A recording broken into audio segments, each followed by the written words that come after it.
Hello everyone, welcome to Genic Education. तो आज हम डिस्कस करने वाले हैं डियर एक अपने स्टील सब्जेक्ट में एक नए टॉपिक के बारे में बहुत ही डिटेल डिस्कशन करेंगे, अच्छे तरीके से करेंगे, बिल्कुल एकदम।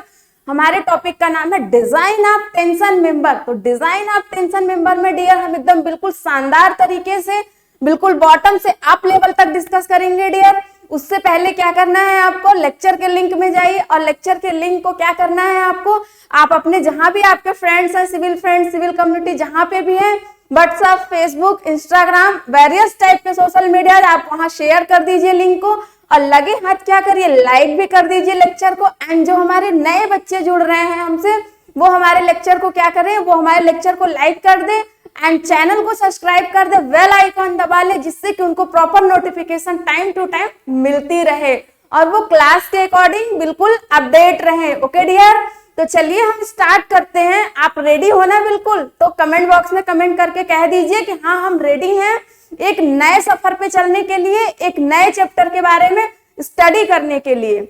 तो आइए डियर हम चलते हैं, यहाँ पे देखते हैं कि हमारा चैप्टर का नाम क्या है, डिजाइन ऑफ टेंशन मेंबर। इसको समटाइम टेंशन मेंबर भी बोलते हैं। तो टेंशन मेंबर में डियर ये क्या है कि हमारा टेंशन मेंबर है। तो जो हमारे स्ट्रक्चर्स होते हैं, सिविल स्ट्रक्चर जितने भी होते हैं, स्टील स्ट्रक्चर, वो ऐसे ही नहीं बने होते, वो डिफरेंट टाइप के आपके टेंशन, कंप्रेशन, फ्लैक्चर, इस टाइप के मेंबर जो होते हैं, मेंबर एंड कनेक्शन से मिलकर बने होते हैं। क्या होते हैं डियर? जो भी हमारे स्ट्रक्चर होते हैं वो डिफरेंट टाइप के मेंबर को कनेक्शन से जोड़ा गया होता है, मेंबर कनेक्शन से बने होते हैं। तो उसमें हमको देखना है कि हमको किस टाइप का मेंबर करना है, किस टाइप का मेंबर यूज करना है। तो मेंबर के लिए हमने क्या बोला था dear, first chapter starting page पलटिए और देखिए वहां पे डियर कि हमने आपको बोला था कि जो मेंबर होते हैं हमारे, वो क्या होते हैं कि जो हम सुटेबल सेक्शन जो हम अडॉप्ट करते हैं वो किसके अकॉर्डिंग करते हैं, अकॉर्डिंग टू गिवन लोड। वो लोड किस टाइप का होना चाहिए आपका, axial tension, axial compression, flexure होना चाहिए। तो इस टाइप का, ये नहीं आप कह दोगे यहाँ के पॉइंट लोड है और यूडीएल है, यूवीएल है, ये टाइप। तो ये उसके अंदर आ जाती है आपकी लोडिंग। अब डेड लोड, लाइव लोड मत कह देना आप लोग, ओके डियर। तो ये भी आते हैं, उसके अंदर में आते हैं। और ऐसे जो आपका मेंबर यूज होता है वो आपका क्या होता है, एक्सियल टेंशन फोर्स बियर करने के लिए और एक्सियल कंप्रेशन फोर्स बियर करने के लिए एंड फ्लेक्चर के लिए। ओके डियर, तो आइए हम इसी लोड के बारे में एक बार चर्चा कर लेते हैं कि किस तरीके का लोड ये बियर करता है हमारा। तो यहाँ पे डियर हम देखते हैं, यहाँ पे क्या देखते हैं, यहाँ से हमने देखा डियर कि हमने क्या किया कि एक यहाँ से एक मेंबर लिया, एक यहाँ से हमने मेंबर इस टाइप का लिया यहाँ पे और देखा यहाँ पे कि हमको टेंशन, एक्सियल टेंशन फोर्स के लिए देखना है। तो हमने क्या किया, एक मेंबर लिया यहाँ पे, मेंबर को हमने एक्सिस, मतलब जो एक्सिस है इसकी, क्या है ये डियर, ये एक्सिस है इसकी। अब इसके एक्सिस के एकदम सेम हमने क्या किया, टेंशन फोर्स लगा दिया। एक्सिस से सेम हमने टेंशन फोर्स लगा दिया। जब हमने टेंशन फोर्स, जो हमारी लोडिंग है वो कहाँ से जा रही है, फोर्स जो है कहाँ से बियर हो रहा है, उसके एक्सिस से हो रहा है। तो हमने क्या बोला डियर इसको, एक्सियल टेंशन। टेंशन मतलब क्या है, ये इधर से होगा इस टाइप से, तो ये हो गया हमारा टेंशन। अगर इधर साइड से होगा तो क्या हो जाएगा डियर आपका, कंप्रेशन। क्या हो जाएगा, कंप्रेशन। तो एक्सियल टेंशन आपका इस तरीके से होता है। अब एक्सियल कंप्रेशन में देखेंगे डियर कि ऐसे ही हमने एक बीम लिया या एक कोई मेंबर लिया, कोई सेक्शन लिया।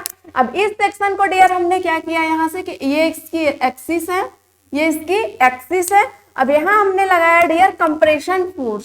क्या लगाया dear, compression force, compression force लगा दिया। तो इसके लिए डियर हमने देखा कि कोई भी हमारा मेंबर है, मेंबर के जो सेक्शन के थ्रू, सेक्शन के अकॉर्डिंग जो लोडिंग लग रही है, सेक्शन से पास हो रही है लोडिंग, तो वो क्या हो रहा है हमारा कंप्रेशन मेंबर, और ये कंप्रेस करने वाला फोर्स लग रहा है। तो क्या हो गया हमारा एक्सियल कंप्रेशन मेंबर। और जब हमारी टेंशन फोर्स लग रही है एक्सिस के अकॉर्डिंग, तो हमने क्या बोल दिया उसको कि एक्सियल टेंशन मेंबर। आ गया होगा अब आपको समझ में अच्छी तरीके से। तो आइए इसका हम डेफिनेशन प्रॉपर देखते हैं, क्योंकि इसी का डेफिनेशन से हमें क्वेश्चन भी पूछे जाते हैं। तो डेफिनेशन के लिए डियर यहाँ पे हम देखते हैं, नोट करिए हमारे साथ साथ डेफिनेशन के लिए इसके। तो स्ट्रक्चरल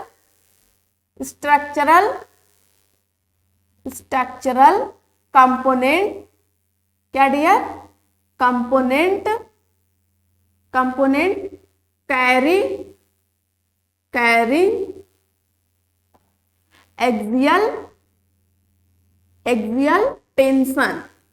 एक्सियल टेंशन।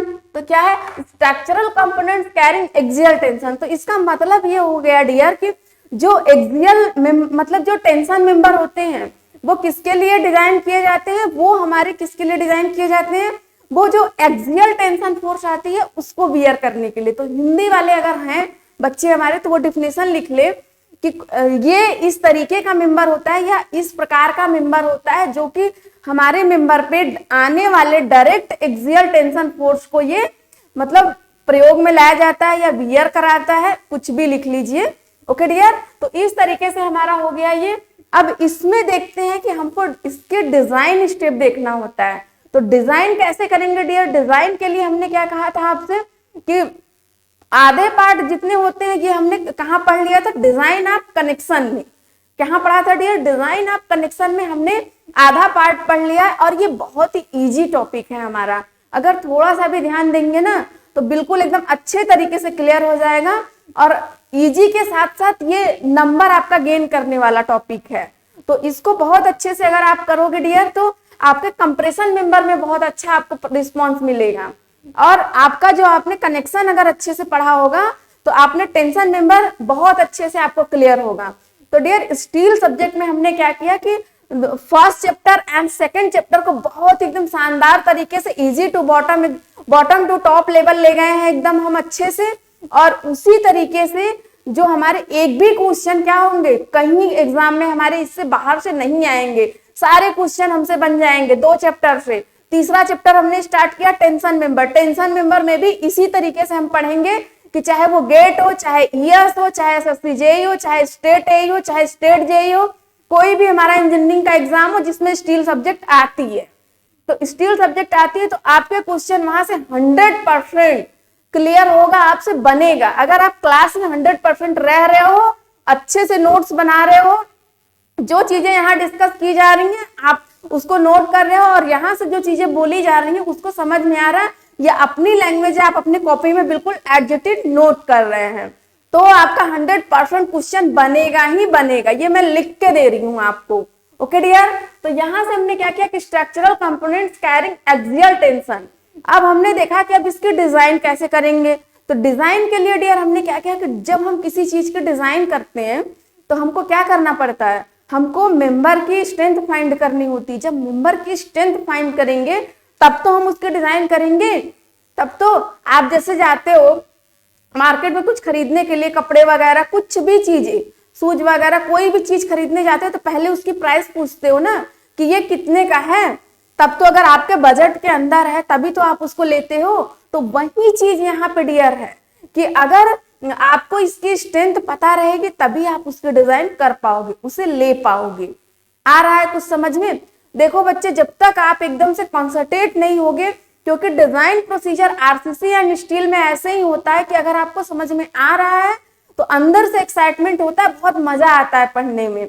अगर आपको नहीं समझ में आ रहा है तो कब क्या हो जाता है कुछ पता ही नहीं चलता, और इसे रटा तो बिल्कुल नहीं जा सकता। अगर रटोगे तो वैल्यू इधर की इधर हो जाएगी और एकदम बिल्कुल एकदम स्लाइटली वैल्यू चेंज होती है इसकी कि आपको पता भी नहीं चलेगा कहां से कहां तक चली गई। और एग्जाम में वहीं से क्वेश्चन बनेंगे और आपका क्या होगा, सिली मिस्टेक बहुत ज्यादा होगा जिससे आपका एग्जाम क्वालिफाई नहीं होगा। तो बिल्कुल ध्यान से आप देखिए, एकदम कमेंट बॉक्स में कमेंट करते रहिए अगर आपको थोड़ा भी दिक्कत परेशानी होती है तो। सारी प्रॉब्लम का सॉल्यूशन आपको कहाँ मिलेगा, आप जिस चैनल पे हो, Genic Education civil and mechanical पे मिलेगा आपको। तो आप बिल्कुल टेंशन मत लीजिए, बस इतना अपने अंदर से लाइए कि हमको पढ़ना है पढ़ना है पढ़ना है और कुछ भी नहीं। तो आइए हम देख रहे थे यहाँ पे कि स्ट्रेंथ फाइंड करने के लिए तो पहले देखते हैं हम कि जो हमारी स्ट्रेंथ होती है क्या होती है डियर हमारी। तो tensile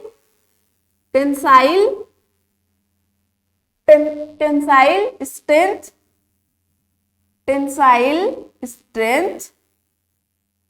of member. Okay dear, तो ये टेंसाइल स्ट्रेंथ जो होनी चाहिए ग्रेटर होनी चाहिए या इक्वल होनी चाहिए किससे? अप्लाइड लोड से। जो आ रही है लोड, कौन सी लोड आ रही है? Applied load. अप्लाइड लोड से, अप्लाइड लोड से क्या होनी चाहिए? ग्रेटर होनी चाहिए, मतलब ज्यादा होनी चाहिए। अब जैसे आपको भूख लगी है 2 रोटी की, तो आप क्या 2 ही रोटी बनाओगे? बस बनाओगे ना 3 रोटी। तो वैसे ही ये है कि मतलब जो टेंसाइल स्ट्रेंथ होनी चाहिए मेंबर की, वो बड़ी होनी चाहिए। किससे? Applied load. जितनी लोड आ रही है उससे बड़ा होना चाहिए, तब वो इजीली बियर कर पाएगा। अगर आपकी स्ट्रेंथ है, अगर आपके सर पे 40 किलो मैक्सिमम आप वेट ले सकते हो, तो अगर 30 किलो या 35 किलो या 25 किलो या 39 किलो अगर आपके सर पे बोझ रखा जाए तो आप इजीली बियर कर ले जाओगे। अगर वही 40 से 45 50 मैंने रख दिया तो क्या करोगे? आप बैठ जाओगे, फेल हो जाओगे।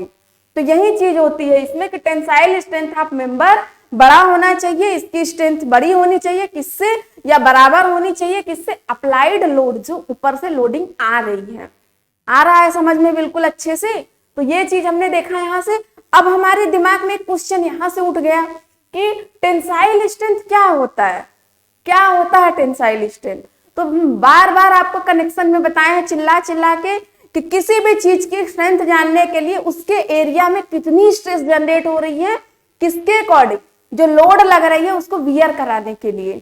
जैसे आपकी स्ट्रेंथ कही जाए तो आपकी अगर सिविल इंजीनियरिंग में स्ट्रेंथ कही जाए तो आपने किस सब्जेक्ट में कितना ज्ञान अर्जित किया है, ये आपकी स्ट्रेंथ है। ये आपके सिविल इंजीनियरिंग की स्टडी की स्ट्रेंथ है। अगर आपकी बॉडी की स्ट्रेंथ बोली जाए तो आपकी लंबाई चौड़ाई में कितना जान है, वो आपका स्ट्रेंथ होता है। तो ऐसे ही मेंबर की स्ट्रेंथ फाइंड करने के लिए डियर, जो एरिया, कितने एरिया में जो लोडिंग लग रही है, स्ट्रेस कितना जनरेट कर रहा है, वही होता है हमारा क्या होता है? स्ट्रेंथ। ओके डियर, तो आइए यहां देखते हैं कि हमारा जो टेंसाइल स्ट्रेंथ होता है वो क्या होता है। यहाँ पे लिखिए, नोट करते जाइए। ये क्वेश्चन है बिल्कुल आपका एकदम। Tensile strength, strength, tensile strength of member. जो हम टेंशन मेंबर है ये पूरा, आप समझ रहे हो इसको? ये कैसे निकलेगा डियर हमारा? ये निकलेगा नेट, मतलब एरिया। तो नेट एरिया, अब नेट एरिया क्यों है लिखिए, हम बता रहे हैं। Net area into permissible, permissible tensile, tensile stress, tensile stress. तो नेट एरिया के लिए यहाँ पे हम देखते हैं कि डियर इसके लिए कि परमिजिबल स्ट्रेसेस। तो आपने यहाँ पे देखा होगा डियर, यहाँ पे देखिए कि हमारा क्या होता है, स्ट्रेस क्या होता है। यहाँ पे स्ट्रेस क्या होता है? Load upon, load upon area होता है या प्रेशर अपॉन एरिया। तो जब हमको क्या निकालना होगा? लोड, लोड निकालना होगा तो क्या हो जाएगा? Stress into area, stress into area, या फिर आपका क्या हो जाएगा? Area, area into stress. क्या हो जाएगा डियर? Area into stress. ये आपको समझ में आ रहा है? बचपन से आप पढ़ते आ रहे हो, क्लास 9 10 से पढ़ते आ रहे हो कि जो हमारी स्ट्रेस होती है वो क्या होती है? Force upon area, pressure upon area, load upon area. आपने यही पढ़ा ना? तो एरिया कौन से एरिया लेंगे वहां पे? तो अकॉर्डिंग टू मेंबर, या फिर किस तरीके से उसकी अरेंजमेंट है उसके अकॉर्डिंग हम एरिया लेंगे कि किस टाइप का एरिया है और उस पर जो लोडिंग लग रही है वो कितना वियर कर पाएगा, उसके अकॉर्डिंग हम एरिया लेते हैं। तो एरिया के लिए डियर यहाँ पे हम बताते हैं आपको कि ऐसे हमने बनाया यहाँ पे एक, हमने ये गसेट प्लेट लगा दिया और यहां से हमने एक मेंबर लगा दिया। ओके डियर, ये गसेट प्लेट है हमारा। कौन सा प्लेट है? Gusset plate, gusset plate. और ये क्या है हमारा? हमने यहाँ पे एक प्लेट दे दिया। ये क्या है डियर? प्लेट। इधर दिखेगा नहीं आपको बेटा? तो यहाँ पे हमने क्या किया, इसको यहाँ पे ये इधर से इधर साइड में है हमारा, तो हमने क्या किया कि ये जो है हमारा ये प्लेट है। क्या है डियर? प्लेट। प्लेट है यहाँ से। अब यहाँ पे हम फोर्स लगाएंगे और देखेंगे, क्योंकि जो मेंबर है हमारा वो क्या है, कहीं भी हम इसको लगाएंगे, मेंबर को हम लगाएंगे यहाँ पे, तो क्या होगा कि उसकी ज्वाइंट तो चाहिए ना, हमको ज्वाइंट चाहिए। जब ज्वाइंट चाहिए यहाँ पे, तो हमने क्या कर दिया ज्वाइंट के लिए कि ज्वाइंट जो चाहिए होगी उसके लिए हम होल वगैरह कुछ लगाएंगे वहां पे। तो हमने क्या कर दिया यहाँ पे कि आपको लगा दिया, ये डायाफोल लगा दिया हमने। जब डायाफोल लगा दिया तो हमने देखा डियर कि अगर हम यहाँ पे ऐसे इधर टेंशन फोर्स लगा हुआ है और इधर टेंशन फोर्स लगा हुआ है, जब दोनों तरफ टेंशन फोर्स लगा हुआ है, तो जब टेंशन फोर्स लगेगा तो क्या हो जाएगा, यहाँ पे आपका टेंशन फोर्स लगेगा तो जब एरिया पे लगेगा आपके, मतलब होल जहां पे होल लगाए हो वहां पे नहीं, जहां मतलब कि ऐसे प्लेन है, कोई होल वगैरह नहीं है, तो वहां पे जब लगाओगे पहले तो क्या करेगा, वो जहां पे फोर्स लगाओगे वो ईर्ज से टूटेगा, वो ईर्ज से टूटेगा, इधर से ही टूट जाएगा आपका। तो ये क्या हो जाएगा आपका एजी, यहाँ पे एजी हो जाएगा। लेकिन जो आपने रिविट के लिए, जो कनेक्शन के लिए रिविट या बोल्ट वगैरह लगाया है वहां पे, तो वहां पे डियर आपने देखा कि जब आप टेंशन फोर्स लगाएंगे तो हमने टेंसाइल स्ट्रेंथ में आपको क्या बताया था, टेंसाइल जब फोर्स लग रहा था तो किस तरीके की फेल्योरिंग हो रही थी वहां पे, वो बिल्कुल क्रॉस सेक्शन मतलब डाया के सेंटर से क्रॉस कर रहा था, क्रैक हो रही थी, प्लेट फेल हो रही थी, बताया था ना हमने डियर आपको कनेक्शन में। तो वही चीज यहाँ पे है कि अगर हमने डाया फोल दिया यहाँ से, तो ये इसकी फेल्योरिंग जो होगी वो इस टाइप से होगी, वो इस टाइप से होगी यहाँ से। तो ये क्या हो जाएगा डियर, यहाँ पे ये क्रिटिकल एरिया हो जाएगा, क्रिटिकल सेक्शन। और ये क्या आ जाएगा यहाँ पे आपका ए नेट, क्या आ जाएगा डियर, ए नेट। तो ए नेट आ जाएगा, ए नेट। और ये क्या है आपका, मतलब कि इसमें जब हमने देखा तो ये आपका P1 आ गया और इसका जो फोर्स है वो कितना आ गया आपका P2। तो P1 बड़ा होना चाहिए P2 से, P1 जो रहेगा वो छोटा होगा बड़ा होगा, ये बताइए आप। तो P1 को हम बड़ा बनाएंगे किससे, P2 से बनाएंगे, ऐसा हम अरेंजमेंट देंगे उसमें, तब जाके होगा। अगर अरेंजमेंट हमने इधर यहाँ ऐसे इधर कर दिया, जिगजैग में कर दिया या स्टैजर्ड में कर दिया, तो वहां पे डियर हम ये देखेंगे कि जो हमारी किसी भी सेक्शन पे जो हमारी नेट एरिया आ रही है वो कितनी आ रही है, वो कम नहीं होनी चाहिए, किससे, ग्रॉस एरिया से, टोटल एरिया से कम नहीं होनी चाहिए। यही चीज हमको यहाँ पे करना है, इसी चीज से हमको बचना है। ए नेट जो आ रही है हमारी उसको ज्यादा बनाना है, ज्यादा जब एरिया रहेगा तभी तो लोड बियर कर पाएगा, क्यों बताइए। तो हम बार बार आपको एग्जांपल देते हैं, बार बार रिमाइंड कराते हैं डियर की ज्वाइंट जो हम ए नेट निकालेंगे नेट एरिया ज्वाइंट पे, तो इसका सटीक एग्जांपल आपको हम देते हैं कि एक चेन की स्ट्रांग उतनी ही होती है, एक चेन उतनी ही स्ट्रांग होती है जितना कि उसका वीकेस्ट लिंक, जितना कि उसका वीकेस्ट लिंक। और चैन की जो है, जो लिंक है, जो चैन को जोड़े रख रहा है, वो एक चैन तो स्ट्रांग है लेकिन दूसरी चेन जो है, दूसरी जो लिंक है वो थोड़ी कम स्ट्रांग है, खुल रही है उसकी। तो क्या करेंगे कि उसकी जो चेन की स्ट्रेंथ है वो उस जो सबसे वीकेस्ट पॉइंट है, जो सबसे कम स्ट्रेस ले रहा है, सबसे कम स्ट्रेंथ है, उसी के अकॉर्डिंग उसकी स्ट्रेंथ जज की जाएगी। समझ में आया। तो यही चीजें है डियर, यहाँ पे यही समझने वाली चीज है।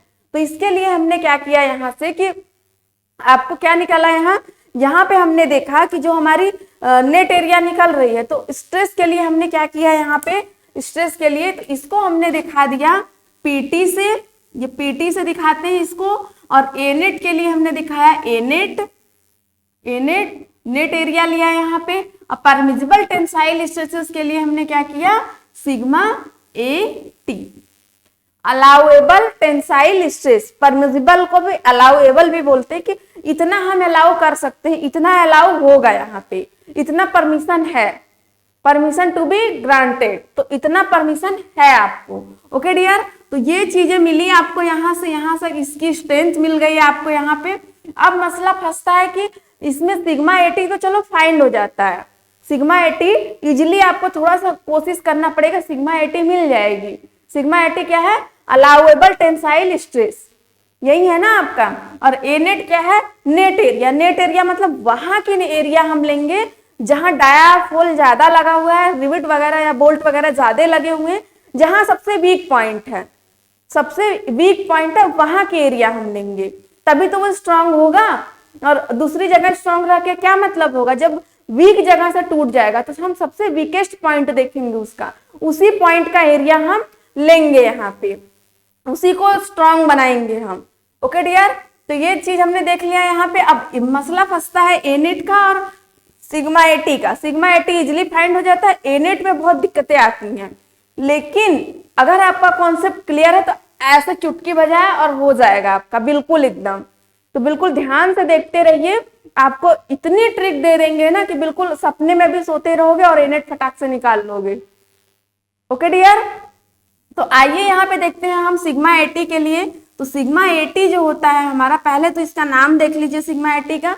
सिग्मा एटी का मैक्सिमम परमिजिबल टेंसाइल स्ट्रेस ये भी होता है, परमिजिबल टेंसाइल स्ट्रेस भी होता है, अलाउएबल, तो लिखिए यहाँ पे allowable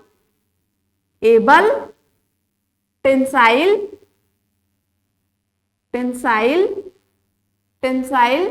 stress, allowable tensile stress, तो ये भी होता है। अब अलाउएबल टेंसाइल स्ट्रेस के लिए डियर हमने आपको फर्स्ट चैप्टर में आपको बताया था कि अलाउएबल टेंसाइल स्ट्रेस जो होता है कितना होता है आपका 0.6 Fy। कितना होता है डियर, 0.6 Fy।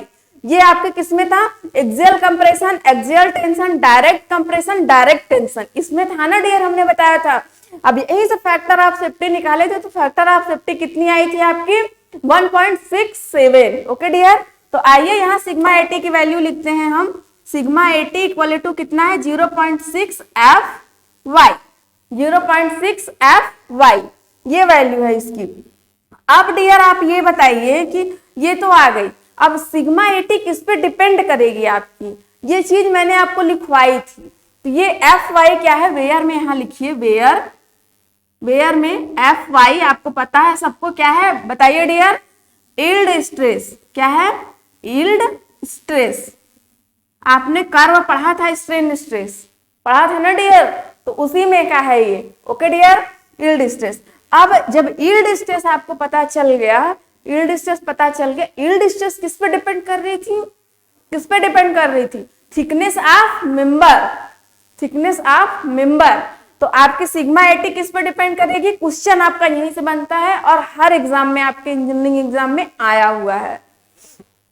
कितनी बनती है आपकी यहाँ पे, आपके जो बनेगी सिग्मा एटी, जो आपका बनेगा क्या 0.6 Fy। Fy की वैल्यू आप थिकनेस के अकॉर्डिंग रख दो, थिकनेस वाले टेबल से लेके आपको मिल जाएगी सिग्मा एटी की वैल्यू। तो क्वेश्चन आपका बनता है कि जो आपका अलाउएबल टेंसाइल स्ट्रेस है वो डिपेंड ऑन किस पे डिपेंड करता है। मैंने ऑप्शन दे दिया आपको, thickness of member, stress of thickness, strength of member, और हमने क्या दिया कि लोडिंग ऑफ मेंबर या लोडिंग ऑन मेंबर। क्या बोलोगे आप, किस पे डिपेंड करता है, फर्स्ट ऑप्शन होगा थिकनेस ऑफ मेंबर। या फिर ये भी हो सकता है आपका कि हमने आपको ऑप्शन दे दिया कि यील्ड स्ट्रेस, तो आप क्या करोगे, ए एंड बी, मतलब कि उस पे भी यील्ड स्ट्रेस पे भी डिपेंड करता है और थिकनेस ऑफ मेंबर पे भी डिपेंड करता है, दोनों पे डिपेंड करता है। अगर ऑप्शन में दोनों है तो दोनों होंगे आपके।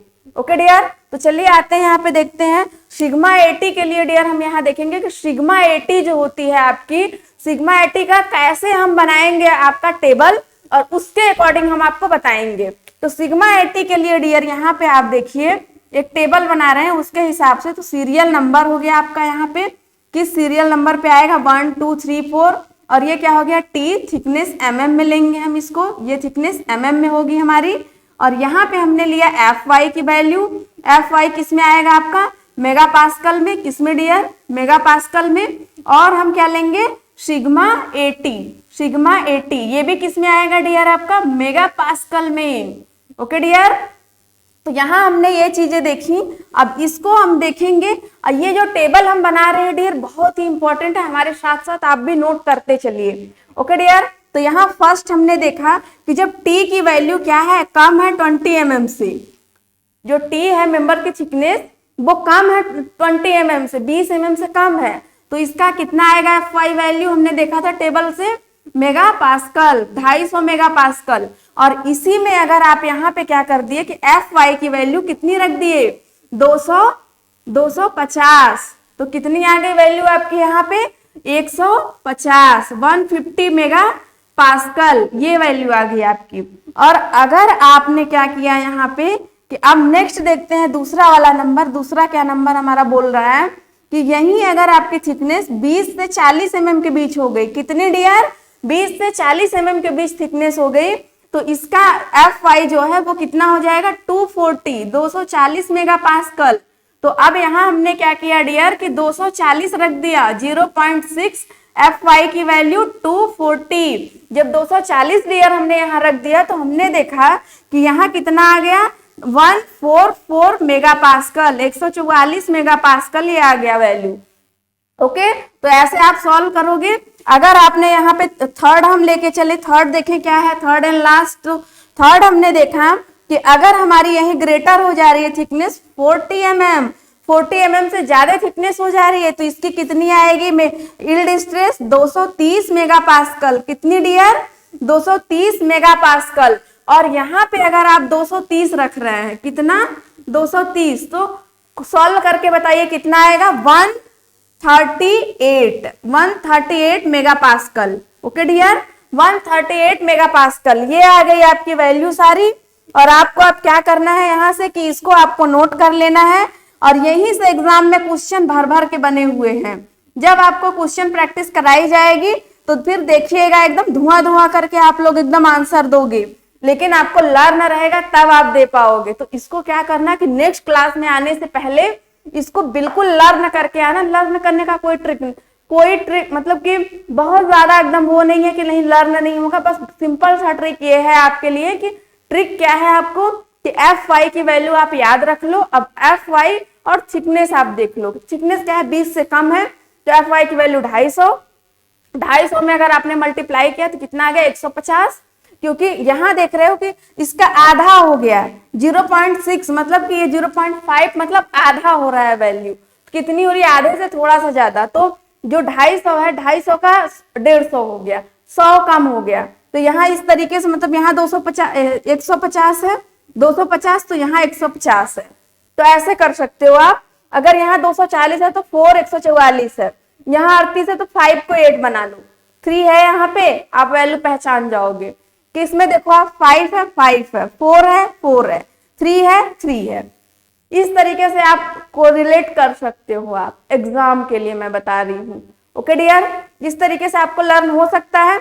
अगर यही वैल्यू आपकी, अगर मैंने कह दी डियर यहाँ पे कि अगर आपकी देखिए कि यहाँ पे जो टी की वैल्यू है कि टी की वैल्यू अगर इंक्रीज करती है, क्या करती है, टी की वैल्यू अगर इंक्रीज करती है, इंक्रीज करा दिया मैंने, तो क्या देखा कि टी की वैल्यू इंक्रीज करा दिया हमने, तो इस पे हमने क्या कहा था कि सिग्मा एटी की वैल्यू डिपेंड करती किस पे, थिकनेस ऑफ मेंबर पे। तो हमने यही बताया कि अगर थिकनेस ऑफ मेंबर टी की वैल्यू को इंक्रीज कर दिया तो ए नेट आपका इंक्रीज हो जाएगा, नेट एरिया क्या हो जाएगा, इंक्रीज हो जाएगा।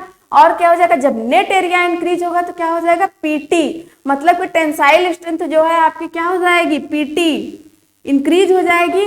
बट यहाँ पे एक आपको समस्या आएगी, आपको कहीं कोई नहीं बताएगा कि सिग्मा एटी की वैल्यू क्या होगी, सिग्मा एटी की वैल्यू डिक्रीज होगी। कैसे डिक्रीज होगी डियर, ये कैसे डिक्रीज होगी, जैसे आप कोई सामान खरीदने जाते हो तो अगर उसको एक सामान लेते हो तो आपको ज्यादा पड़ता है, आपको मतलब कि पर प्रोडक्ट आपको कितना कास्ट पड़ता है, ज्यादा कास्ट पड़ता है। अगर वहीं आप बल्क में जाते हो खरीदने, कि अगर आप थोक में जाते हो खरीदने, तो थोक में जाते हो जब सामान लेते हो तो नंबर ऑफ प्रोडक्ट, मतलब कोई भी ले रहे हो, नंबर ऑफ प्रोडक्ट का कास्ट क्या होता है, कम हो जाता है। लेकिन टोटल नंबर ऑफ प्रोडक्ट क्या होता है, कास्ट इंक्रीज हो जाती है। जैसे आप साबुन वगैरह लेते हो तो एक लेते हो तो आपको 20-25 रुपए का मिलता है, 20-25 रुपए का मिलता है। अगर वही साबुन जैसे कि आपका 3 का सेट मिल गया या 4 का सेट मिल गया, तो 3-4 की तो जरूरत थी नहीं मुझे, लेकिन हमने क्या किया कि अगर ऐसे प्रोडक्ट वाइज करेंगे तो ज्यादा हो जाएगा। जैसे 25 का ले रहे हैं तो 3 का सेट है तो 75, लेकिन आपको 65 रुपए में वो दे रहा है, तो 10 रुपए आपको माइनस हुआ ना, लेकिन हमको क्या जरूरत थी, एक ही साबुन की जरूरत थी। तो हमारे हिसाब से तो हमको हमारा 25 रुपए में काम चल रहा था, लेकिन अब हमको 65 देना पड़ रहा है। तो इसी से क्या हुआ, आपका सिग्मा 80 की वैल्यू डिक्रीज कर जाती है यहाँ पे। ये चीजें आपको समझ में आई? ठीक है डियर। तो आज हमने क्या पढ़ा टेंशन मेंबर में? आज हमने पढ़ा टेंशन मेंबर क्या होता है, कैसे उसका हमने एक सिनेरियो देखा टेंशन मेंबर का। उसके बाद हमने देखा कि स्ट्रेंथ कैसे निकाली जाती है। तो स्ट्रेंथ के लिए डियर हमने ये देखा कि हमको नेट एरिया की जरूरत पड़ती है, अब मैक्सिमम परमिसिबल टेंसाइल स्ट्रेस की जरूरत पड़ती है। तो नेट एरिया के लिए हमने क्या क्या किया यहाँ पे, क्योंकि नेट एरिया क्यों लिया हमने, क्योंकि हमको कहाँ का एरिया चाहिए, जो कि हमारे ज्वाइंट मतलब जो हमारे मेंबर की वीकेस्ट पॉइंट ज्वाइंट होती है। तो ज्वाइंट में भी जो सबसे वीकेस्ट एरिया होती है वहां का एरिया हमने लिया कि चलो सबसे कमजोर एरिया को अगर हमने स्ट्रॉन्ग बना दिया तो ऑलरेडी और तो स्ट्रॉन्ग है ही है ऑल ओवर, तो ये ऑल ओवर स्ट्रॉन्ग हो जाएगी, हमें कोई दिक्कत परेशानी नहीं होगी आगे। आ रहा है समझ में आपको? बिल्कुल, आई होप बहुत अच्छे से आपको समझ में आ रहा होगा। तो ये चीजें देखी हमने। फिर देखा हमने कि एनेट सिग्मा 80 की वैल्यू, तो हमने दो पार्ट को स्ट्रेंथ के लिए रखा था, एक सिग्मा 82 एक एनेट। तो सिग्मा 80 पे हम काम कर रहे थे टेंसाइल स्ट्रेस मैक्सिमम पे, तो वो हमने फाइंड कर लिया कहाँ से, थिकनेस ऑफ मेंबर से और हमने यील्ड स्ट्रेस से। ये हम पहले चैप्टर में लिखवा रखे। इसके हिसाब से आपने क्या कर लिया, जब आपका थिकनेस 20 mm से कम रहेगा तो क्या करना है, 250 मेगापास्कल लेना है और इसमें मल्टीप्लाई करेंगे तो 150 आ जाएगा। वैसे ही हमने 144 किया, वैसे ही हमने 138 किया। ये आ गई वैल्यू। इससे डायरेक्ट क्वेश्चन आपके एग्जाम में आते हैं, आपको बोल देगा कि मेंबर की थिकनेस इतनी है और सिग्मा 80 की वैल्यू बताइए। तो मेंबर की थिकनेस पता है तो आपको लर्न क्या होना चाहिए, Fy की वैल्यू यील्ड स्ट्रेस। तो यील्ड स्ट्रेस से मल्टीप्लाई करोगे आप तो क्या आ जाएगा आपका, क्या आ जाएगा, सिग्मा 80 की वैल्यू, आपका आंसर आ जाएगा, आपको नंबर मिल जाएगा। Okay dear. तो ये चीजें आपने बहुत अच्छी तरीके से देख लिया और आगे की क्लास में हम पूरी डिस्कशन करेंगे। हमको एक पार्ट आज हमने एक जंग जीत लिया, सिग्मा 80 की वैल्यू हमने फाइंड कर लिया। अब बच रही है एनेट की वैल्यू। तो एनेट की वैल्यू भी हम नेक्स्ट क्लास में और एकदम बिल्कुल, क्योंकि आज ही अगर हम एनेट बता देंगे तो आपके दिमाग में कम घुसेगा, अच्छे तरीके से नहीं हो पाएगा। तो पहले आप सिग्मा 80 पे काम कर लीजिए और नंबर आप क्वेश्चन आप प्रीवियस ईयर बुक किसी उठा लीजिए मार्केट से और उस बुक से आप सिग्मा 80 पे जितने भी आपके क्वेश्चन आए हैं वो सॉल्व कर लीजिए। देखिए आपका कॉन्सेप्ट खुद ही एकदम हाई हो जाएगा। समझ में आ रहा है बच्चे? तो ऐसे कर लीजिए। और कल के क्लास में, आगे वाले क्लास में, नेक्स्ट क्लास में हम एनेट पे काम करेंगे, एनेट बताएंगे, डिजाइन करेंगे उसकी, कैसे डिजाइन करते हैं। Okay dear. तो क्या करिए आप लोग यहाँ पे, तब तक के लिए हम क्या करते हैं कि आप अपना रिवाइज कर लीजिएगा, नंबर आप क्वेश्चन लगा लीजिएगा और फिर आगे की क्लास में हम मिलेंगे नेक्स्ट क्लास में नेक्स्ट डिस्कशन के साथ। एनेट के लिए हम डिस्कस करेंगे, डिटेल डिस्कस करेंगे। और तब तक के लिए अपना ध्यान रखिए, अच्छे से पढ़ाई करते रहिए। Thank you class, love you all, bye bye.